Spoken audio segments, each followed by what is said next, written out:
Hey, this is Eric Roberson, and you know I got soul. All good. So you recently announced 2 new projects, exciting news. Let's start with the B-Sides project you'll be releasing soon. Can you just kind of introduce us to that? Yeah, the B-Side project is it's called B-Sides Features and Heartaches. It's a record that represents a collaborative spirit that we've had since my independent career, over the last 13 some odd years. So it showcases features with other artists, records I've been on their projects, as well as 3 new songs hot off the press, and just a celebration. It's my 20th year in the music business, and I have another studio album coming out later this year. So this album really is just the startup of just a big year, just a big musical celebration of just sharing as much as we possibly can musically. Right, so the new album will be coming later this year. Have you started on that yet? Or Yeah, halfway finished. Only putting 12 songs on it. I'm probably 7 songs in, with a ton of more recorded. But really enjoying the process. Very confident about the songs, man. That's why I feel like I could say the album's going to come out this year, just from the fact that the recording has been going so well. Right. So coming off that great Mr. Nice Guy album, what's the direction this time? What are you looking to do this time? How's the recording coming? The album right now is called Musical Monologues. May change. It's tentatively called Musical Monologues. And it's just an extension on where I've been going writing wise. I think theater has shown up more on my stage, but now it's showing up more on my songs. So from that standpoint, it's just very expanded, very detailed combination of words that telling stories, but it also still that soulful undertone of hip hop and soul music and house music and reggae. Everything I love all balled into one big old gumbo called an album. Right. Cool. Yeah. So talk about your experience with United Tenors. That was a big thing for you. Yeah. Did the album, did the whole touring. How was that for you? Humbling. One of the greatest experiences that I've been a part of, being a member of United Tenors. I started doing music because of Fred Hammond, listening to Commission early on. The other members in the group, Brian, Courtney Wilson, I'm real good friends with him from just knowing him through the road, and a big fan of Dave Hollister. So when Fred called me up and had an idea to do another group, I jumped at the opportunity. I thought it was a great opportunity. And it was emotional, man. We cried through the making of the whole album. Wow. And probably through the first 5 or 6 shows. Somebody was breaking down. It's like you look over and somebody's like this, like just losing it. And it was just because it was just so powerful, and it was just a moment, like our careers came full circle. And it really helped us. More importantly, not even just the music, the brotherhood of that group. I can't say enough about the conversations that helped while we were recording the record made us better people. That's probably the best way to put it, man. That's awesome. Really, really good guys, man. And even on the way here, texting everybody, checking on everybody, and looking forward to getting back on the road with them as well. Awesome. Do you feel like the Eric Roberson fans really gravitated towards that project? I think some, not as much as they could have, but at the same time, I don't really try to guess what people are going to do or what people are going to choose. And at the same time, when they decide to go over and discover it, and it's a project I think we're going to keep doing. I think there's another album or 2 down the road for United Tenors. So if they haven't heard the first one, get the next one, and then go back and get the first one. Even that's how it happens with my albums as well. So I'll let them decide when they want to kind of jump over and check those out. Cool. Now, you spend so much time on the road between your solo shows with the group, and I always tell people you got one of the best live shows. You're just so entertaining on stage. Can you talk about the work that goes into putting together your live sets? A lot of it has to do with having a good set of guys in the band that is willing to work hard and get along. It shows up a lot on the stage, and I got to where I'm at by using a lot of house bands as well. So even with that, whether I'm in California using an Oakland band, or in Houston using a Dallas band, or Atlanta band, or whatever, it's helped to get the places so that I can finally bring my guys everywhere. But a lot of it is rehearsing, you know, making sure that you have a solid foundation, but leaving room for those left and right turns. Right. That's always been important for me, to be able to deal with the reaction of the crowd.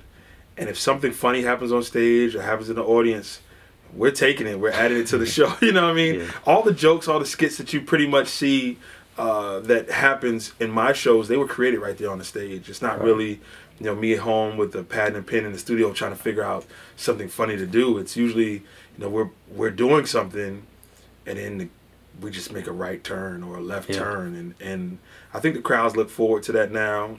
And we've worked hard enough to know that when we do make those turns and get lost, we know how to find our way back to the show. You know, it won't take over and we'll lose ourselves. But it's just a fun time, man, and there's no reason.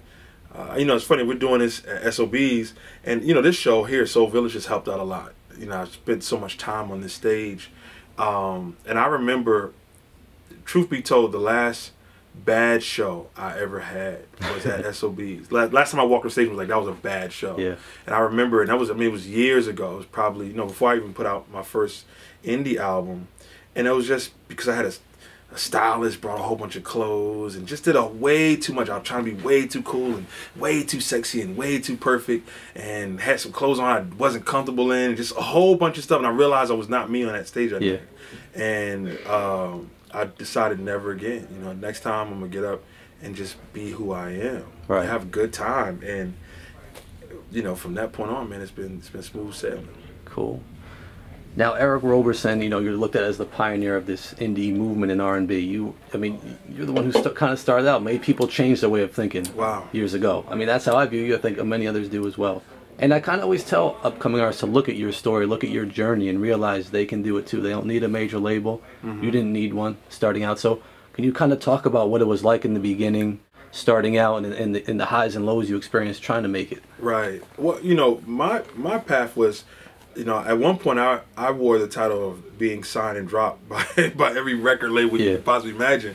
And then I focused real hard on being a songwriter, and got in every office, got in front of every A&R. I knew every single person in the music business. So then even when I had desires of being an artist again, it was by my own fault, you know, it was hard to sell the idea of being an artist because everyone knew me as a songwriter. Right. So it was very much when I would play a song that was for me, I sang it the best I could and done it as well. When I walked in that office, the people were like, I can hear this on somebody else. Like, you ain't gonna sing this, man. You're just a songwriter, you know. Even there was certain deals that, you know, didn't really work out because the labels were worried that I was gonna sell the songs off, rather than hold them for my own album.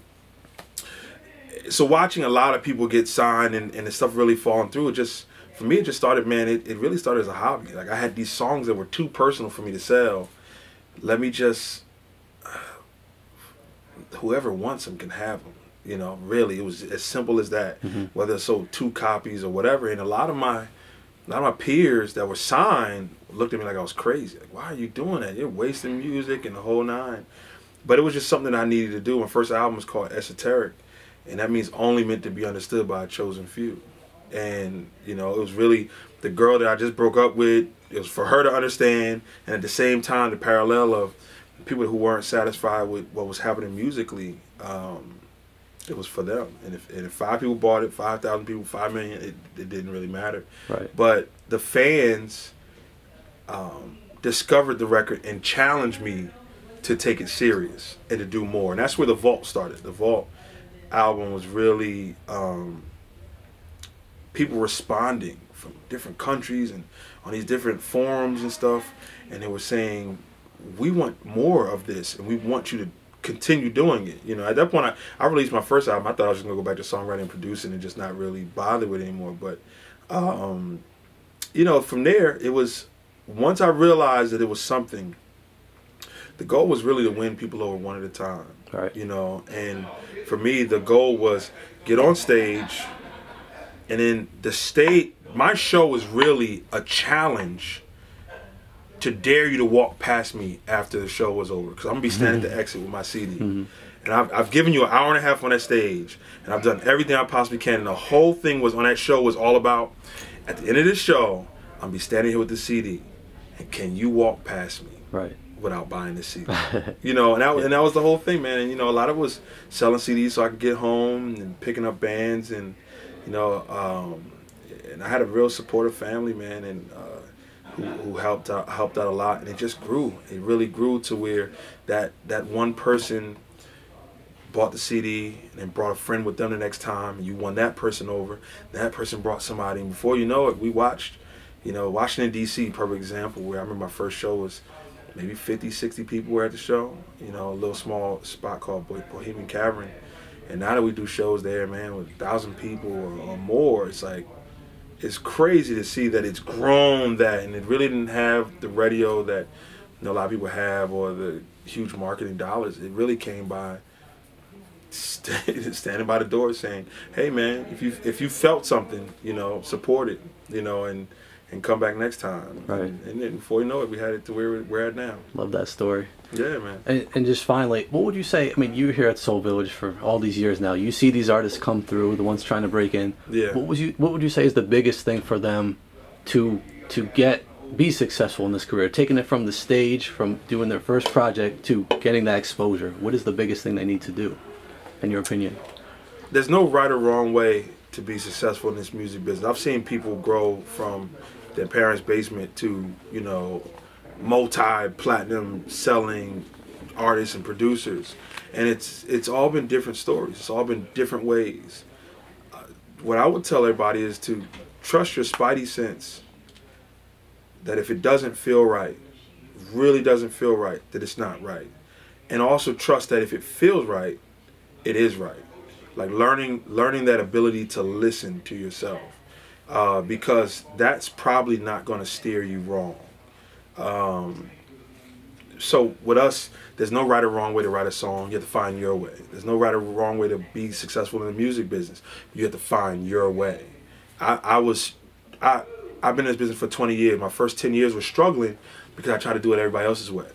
You know, the moment when I said, you know, it doesn't really matter what everybody thinks, I think this is the way I need to be going, was the day that I was able to really take care of my family and consider, wow, I could buy a house now, or I could really, you know, provide or put together a team. You know, it was really the first time, the moment that we thought was the craziest thing to do was the time it really worked. And that's going to work for some, and other things are going to work for other people, but we have to kind of learn, even to this day, when things don't go right. I knew it wasn't going to go right because something told me it wasn't going to go right, and we went with it anyway. You know what I mean? Where if you just kind of listen to yourself and trust your instincts, train your instincts so that you can trust them as well. That as you go through these meetings, and you go through these contract negotiations, you go through these heavy studio sessions, you have that part to lean on, because that's never going to fail you. That's something that's going to be true when picking a manager, when picking a band member, when picking a label, when deciding whether to go on tour in Africa or go on tour on the West Coast, or whatever those different situations are. You know, or the promoter hasn't had your money yet, and it's a full crowd out there, and do I dare get on the stage now, or do I wait for the money to come in? You know, all those different things. You gotta really trust those that spidey sense and those instincts that you have. Right. You know, and I think from that way you'll be all right, man. I think every single person has an opportunity. You will have a window of opportunity. The main thing is how prepared are you when that window comes. Right. That's the main thing. Try to be prepared. Love that. Yeah. So that's all we got for you. Anything you want to add?